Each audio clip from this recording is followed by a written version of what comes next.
Alright, welcome to Beyond Quick Tips powered by Astro Gaming. My name is Jared Dunphy, and today I have a relatively simple video for you guys. A lot of you have been asking for me to go over specific game types and maps. One example of this, somebody was asking for me to go over strongholds on the map, the Rig, and go over what is the best setup and why. I feel like that map is a little bit more complicated, so I'll probably tackle that one in a week or so. So starting out, I'll be doing something pretty basic, pretty simple, easy to understand, and work our way towards the more advanced stuff. So today we're going to be talking about Truth CTF and how to set up for a perfect flag capture. There's going to be a huge emphasis on spawns, so let me just jump right into it. So when you're playing a two-sided objective game like CTF or Assault, the map is split into two. So as I look right here, you can see how the map is completely symmetrical. We have the red side and the blue side. When you're playing Team Slayer, people can spawn anywhere. The game will try to find the safest spawn location possible and put you there.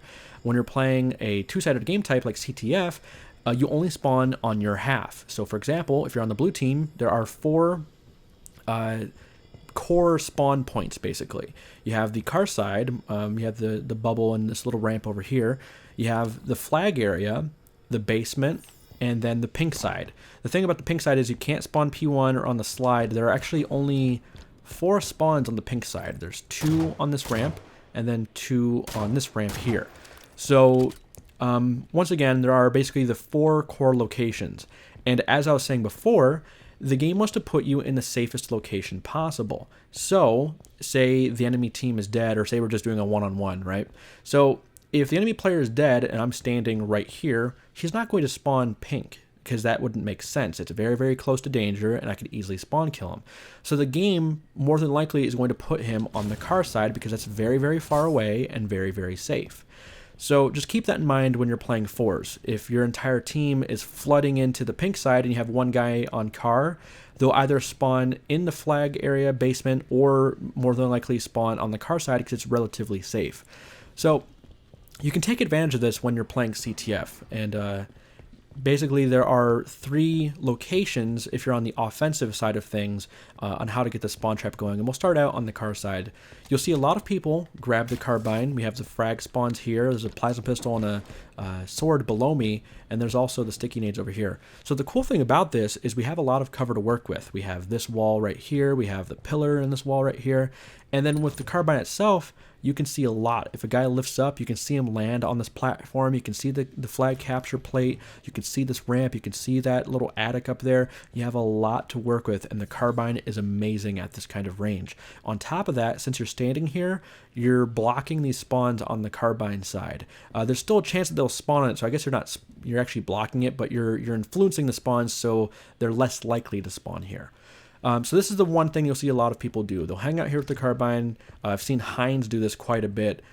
He's a pro player if you're not really into the HCS, but you'll see him hang out here quite often with this carbine and will just watch over the base and just constantly get pressure on the enemy team. And then the moment they engage with him, he just backs up, maybe waits for his teammate top mid to help him out. And that's where we're going to be going next. So once again, you'll see maybe a guy grab that carbine, or he'll just stick with his pistol, and he'll stay right here. He'll get pressure on the basement, the flag area. You can see into this window here.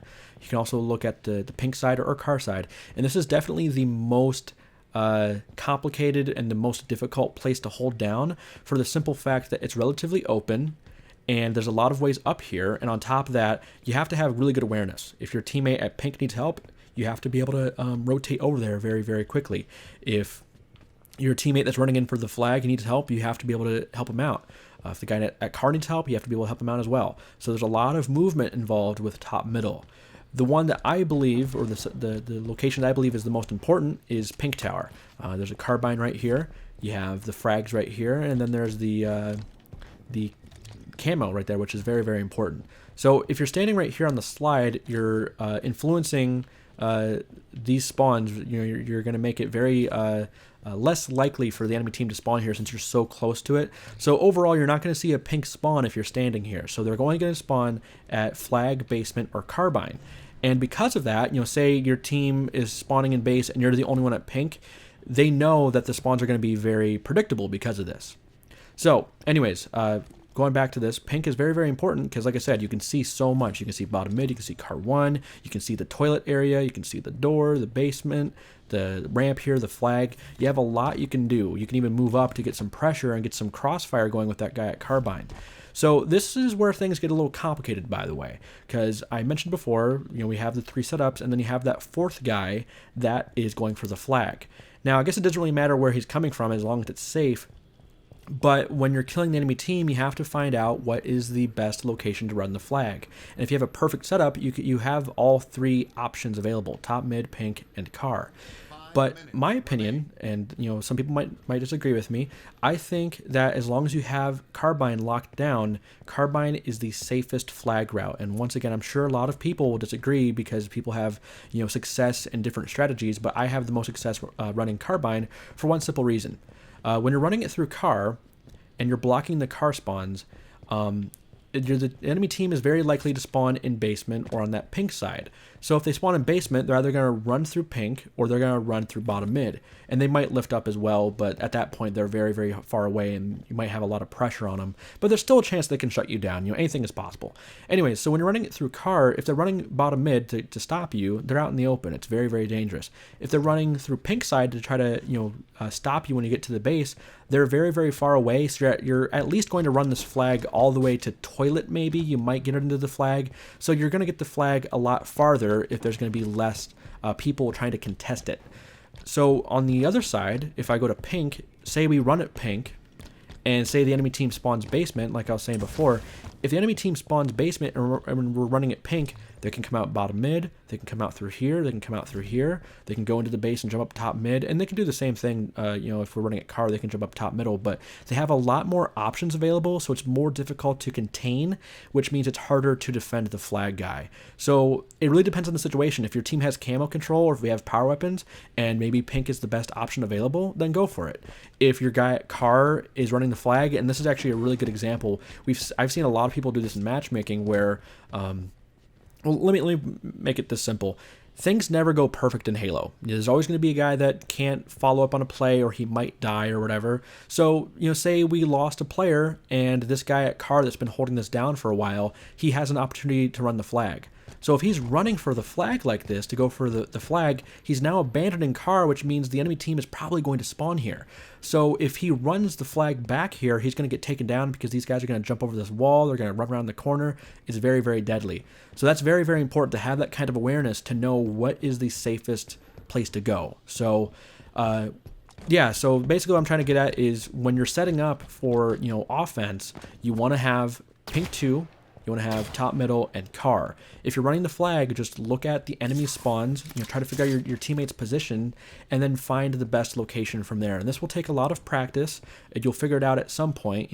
I've been playing competitive Halo for about 13 years now, so I have a lot of experience with these kinds of things, but if you're relatively new to Halo 5, this is something that you'll just pick up from playing over time. So once again, like I said, the game is trying to spawn the enemy team in the safest location possible. So if your entire team is on pink side, the enemy team is probably going to spawn in the base or in carbine. If you're trying to grab the flag and you're in the base, then they'll definitely spawn on the carbine side or even basement. So it'd be very, it wouldn't be wise to run it towards car because it's very unsafe. So overall, if you're a beginner player, if you're trying to learn the game, keep that in mind. Constantly think about what the enemy team is going to be doing, where they're going to spawn, and how they can react to it.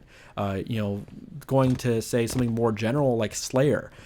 Influencing the spawns is very, very important. Say Camo is going to spawn in 10 seconds and the enemy team is dead.